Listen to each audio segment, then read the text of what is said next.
Histoire russe. Conversation bal à Paris. Un Français. Qui donc vous a donné ces bagues enchantées que vous ne touchez pas sans un air de douleur? Vos mains, par ces rubis, semblent ensanglantées. Ces cachets grecs, ces croix, souvenirs d'un malheur, sont-ils chers et cruels? Sont-ils expiatoires? Les pays des vivants seuls, ces perles noires, d'une contrée en deuil, symbole sans couleur.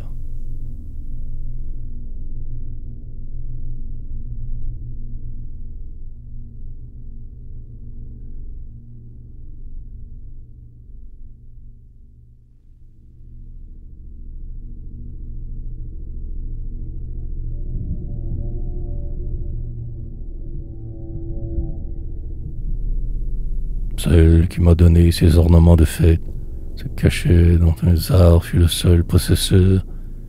Ces diamants en feu qui tremblent sur ma tête, ces reliques sont pris d'un saint intercesseur. Ces rubis, ces saphirs qui chargent ma ceinture, ce bracelet qui émaille une antique peinture, ces talismans sacrés, c'est l'esclave, ma sœur.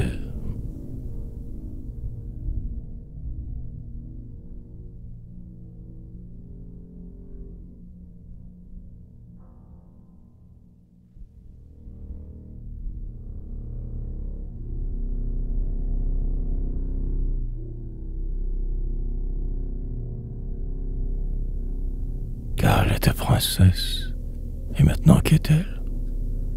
Nul ne l'oserait dire, il n'ose le savoir. On a ri le nom dont le monde l'appelle. Elle n'est qu'une femme et mange le pain noir, le pain qu'à son mari donne la Sibérie.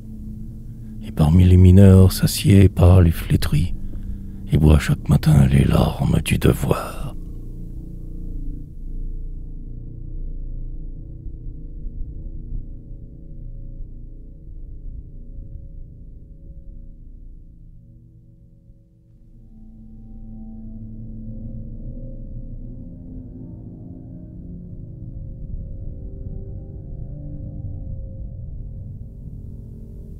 Dans ce temps-là, ma sœur, sur le seuil de sa porte, nous dit: Vivez en paix, je vais garder ma foi.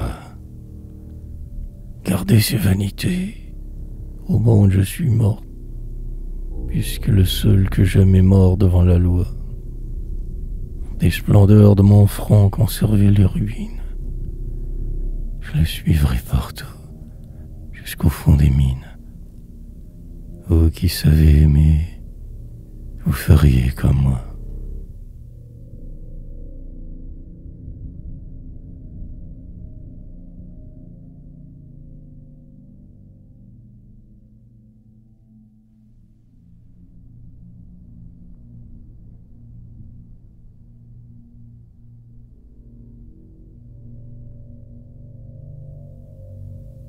L'empereur tout-puissant, qui voit d'en haut les choses, du prince monseigneur voulut faire un forçat. Tu seul peux réviser un jour ces grandes causes entre le souverain, le sujet et l'État. Pour moi, je porterai mes fils sur mon épaule, tandis que mon mari, sur la route du pôle, marche et traîne un boulet, conduit par un soldat.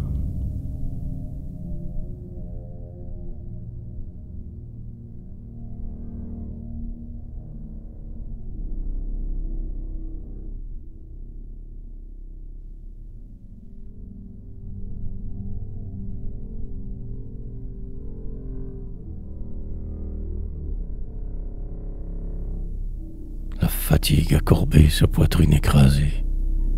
Le froid gonfle ses pieds dans des chemins mauvais. La neige tombe en flot sur sa tête rasée. Il brise les glaçons sur le bord des marais. Lui de qui les aïeux s'élisaient par l'Empire répond: Serge, au quand même où tous leur disaient: Sire, comment puis-je, à Moscou, dormir dans mon palais?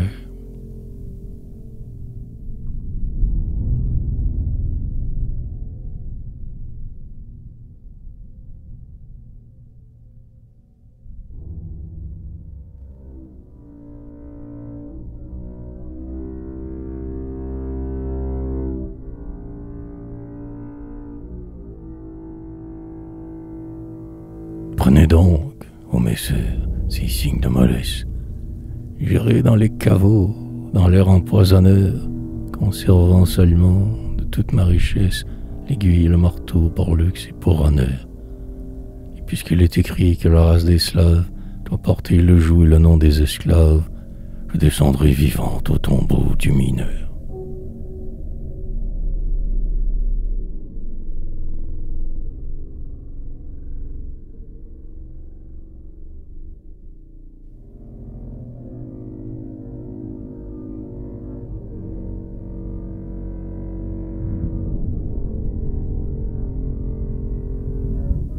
Là, j'aurai soin d'user ma vie avec la sienne. Je soutiendrai ses bras quand il prendra les cieux. Je briserai mon corps pour que rien ne retienne mon âme quand son âme a remonté vers Dieu. Et bientôt, nous tirant des glaces éternelles, l'ange de mort viendra nous prendre sous ses ailes pour nous porter ensemble aux chaleurs du ciel bleu.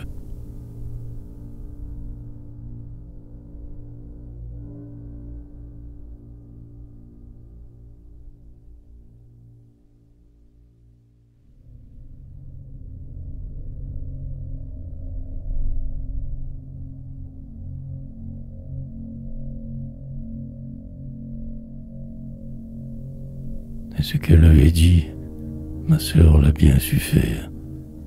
Elle a tissé le lin et de ses écheveaux, espérant former son linceul mortuaire.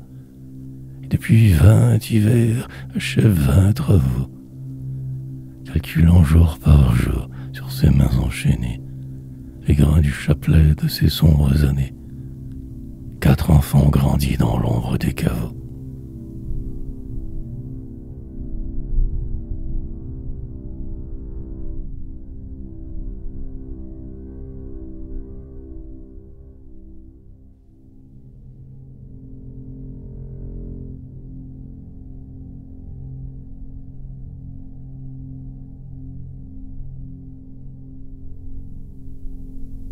Leurs yeux craignent le jour quand sa lumière pâle, 3 fois dans une année, éclaire leur pâleur. Comme pour les agneaux, la brebis et le mâle sont parqués à la fois par le mauvais pasteur. La mère eût bien voulu qu'on leur apprit à lire, puisqu'ils portent le nom des princes de l'Empire et n'ont rien fait encore qui blesse l'empereur.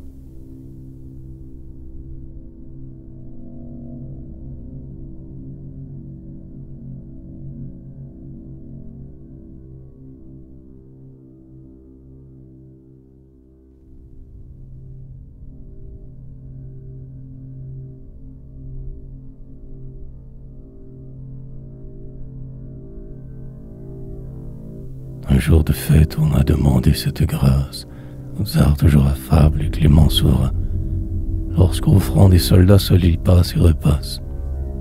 Après 10 ans d'attente, il répondit enfin: un esclave a besoin d'un marteau, non d'un livre. La lecture est fatale à ceux-là qui, pour vivre, doivent avoir bon bras pour gagner un bon pain.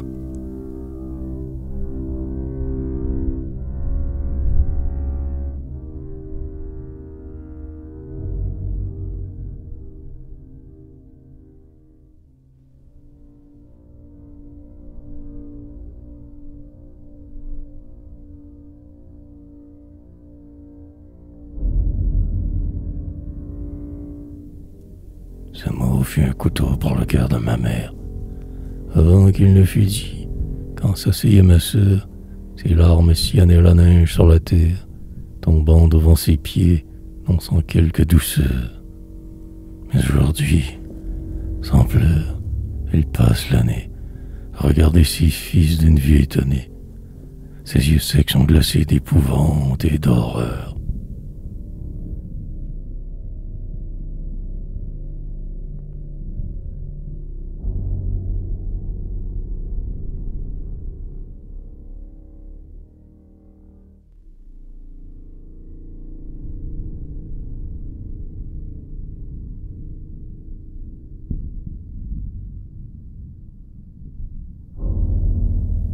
Le français.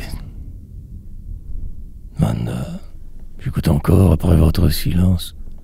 J'ai senti sur mon cœur peser ce doigt d'airain porte au bout du monde à tout homme qui pense les épouvantements du fatal souverain. Cet homme enseveli vivant avec sa femme, ces esclaves enfants dont on va tuer l'âme, est-ce de notre siècle ou du temps du Gaulle?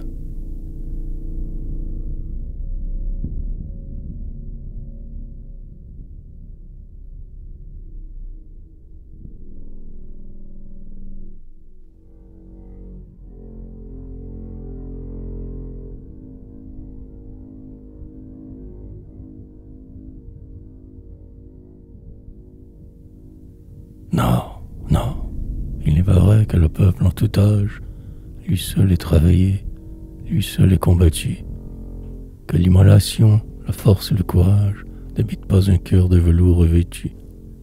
Plus belle était la vie et plus grande est sa perte, plus pur est le calice où l'hostie est offerte. Sacrifice, où toi seul peut-être est la vertu.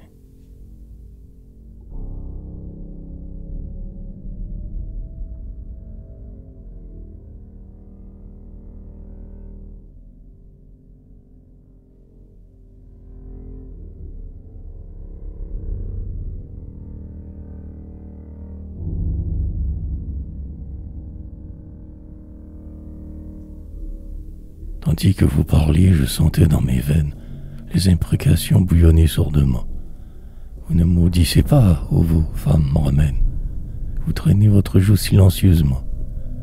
Éponine du Nord, vous dormez dans vos tombes. Vous soutenez l'esclave au fond des catacombes, d'où vous ne sortirez qu'au dernier jugement.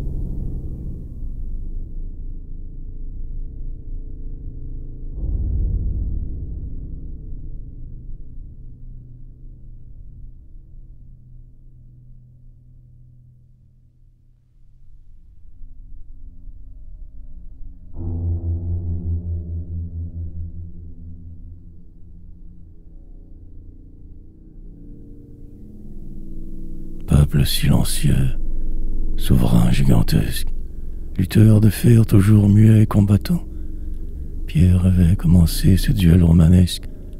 Le verrons-nous venir? Est-il de notre temps? Le dompteur est debout nuit et jour et surveille le dompté qui se tait jusqu'à ce qu'il s'éveille, se regardant l'un l'autre ainsi que deux titans.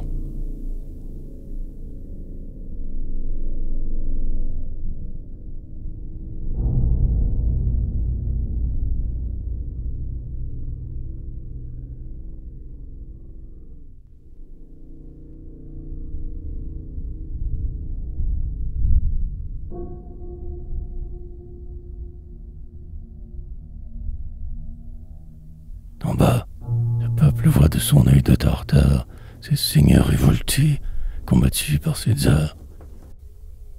Aiguise sur les pinçages et la prépare à peser tout son poids dans les futurs hasards. En haut, seul, l'empereur sort la Russie entière, promène en galopant l'autre âge dont Pierre abattit de sa main les têtes de boyards.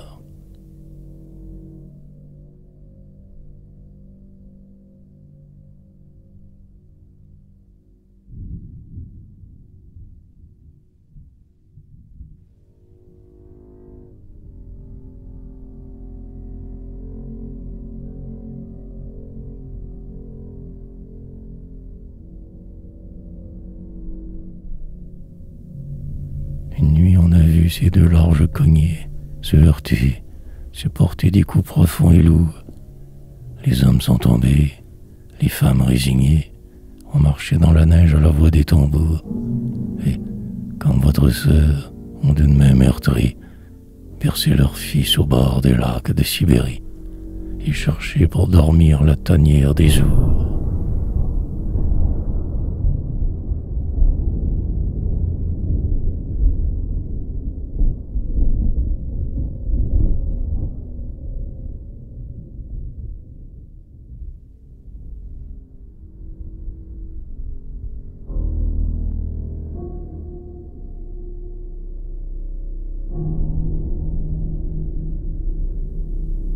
Et ces femmes sans peur, ces reines détrônées, dédaignent de se plaindre et s'en vont au désert, sans détourner les yeux, sans même être étonnées, en passant sous la porte où tout espoir se perd. À voir leur front si calme, on croirait qu'elles savent que leurs ans, jour par jour, par avance se gravent sur un livre éternel devant le tsar ouvert.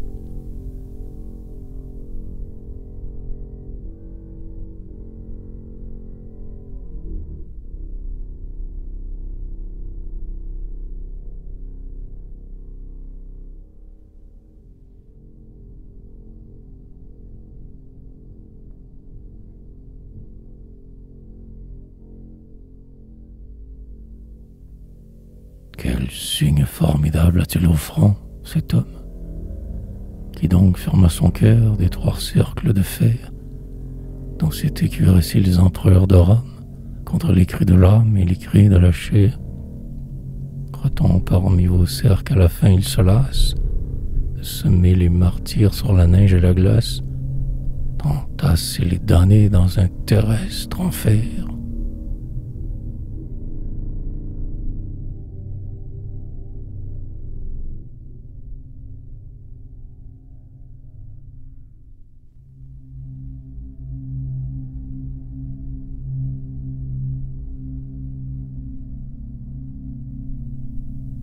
S'il était vrai qu'il eût au fond de ses poitrines un cœur de père ému des pâleurs d'un enfant, qu'assis près de sa fille à la beauté divine, il eut les yeux en pleurs, l'air doux et triomphant, qu'il eut pour rêve unique et désir de son âme quelques jours de repos pour emporter sa femme sous les soleils du sud qui réchauffent le sang.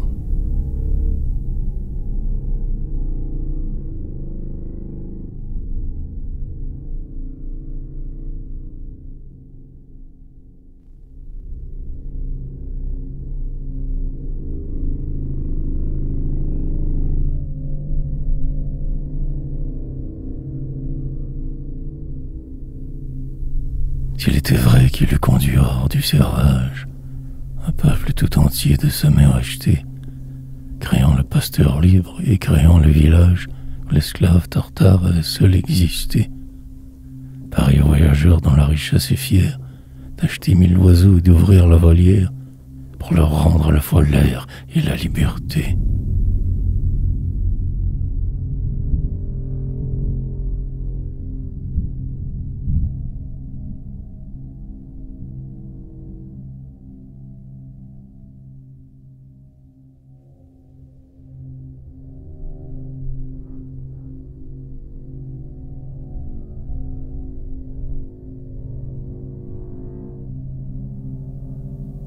Il aurait déjà dit « J'ai pitié, je fais grâce ». L'ancien crime est lavé par les martyrs nouveaux. Sa voix aurait 3 fois répété dans l'espace, comme la voix de l'ange ouvrant les derniers sceaux, devant les nations surprises, attentives, devant la race libre et les races captives. La brebis m'a vaincu par le sang des agneaux.